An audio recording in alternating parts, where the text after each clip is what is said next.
Hi. Yes, Two. Sports team started here at the church. So this morning I want to share a joke with us first. I mean, something a little more serious. And I came across this. Someone had sent this to me. We're starting the season of Lent. I'm going to tie into Ash Wednesday, which was part of what the little clay things are up here. So I think what I'll do is I'll share this joke. It's a Catholic Protestant joke, so we'll be a little open here.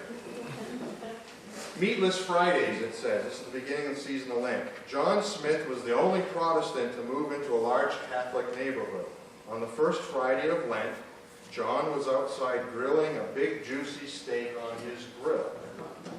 Meanwhile, all of his neighbors were eating cold tuna fish for supper. And this went on each Friday of Lent. On the last Friday of Lent, the neighborhood men got together and decided that something had to be done about John. He was tempting them to eat meat on each Friday of Lent, and they just couldn't take it anymore. So they decided to try and convert John to Catholicism. They went over and talked to him, and John decided to join all of his neighbors and become a Catholic, which made them all very happy. They took him to church, and the priest sprinkled some water over him and said, "You were born a Baptist, you were raised a Baptist, and now you are a Catholic." The men were so relieved now that their biggest Lenten temptation was resolved. The next year's Lenten season rolled around, and the first Friday of Lent came, and just at supper time, when the neighborhood was settling down to their cold tuna fish dinner, the smell of steak cooking on a grill came wafting into their houses. The neighborhood men could not believe their noses. What was going on? So they called each other up and decided to meet over in John's yard to see if he had forgotten that it was the first Friday of Lent. The group arrived just in time to see John standing over his grill with a small pitcher of water. And he was sprinkling some water over his steak on the grill, saying, "You were born a cow, you were raised a cow, and now you are a fish." I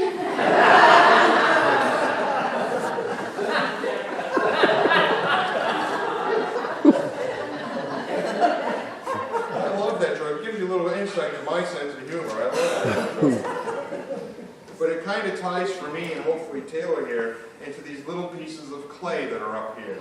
And on Ash Wednesday, we had some things set up in the church, little hand activities.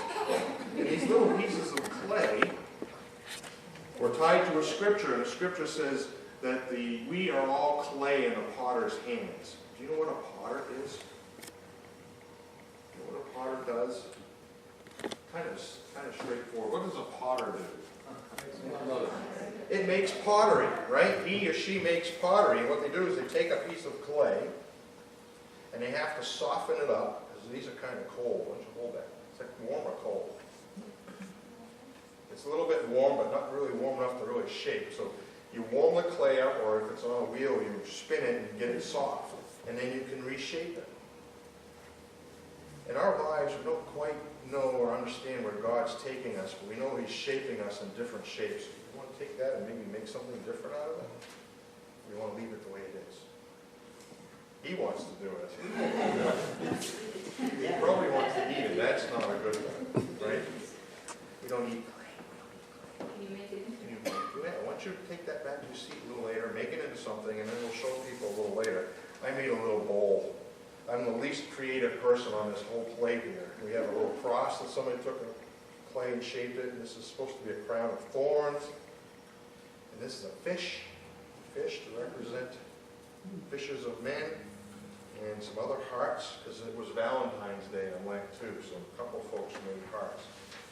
So what I was hoping we would just remember is that we are always being shaped by God into something we don't quite understand. So I'll be interested to see what you make with a piece of clay at the end. Can you do that for me?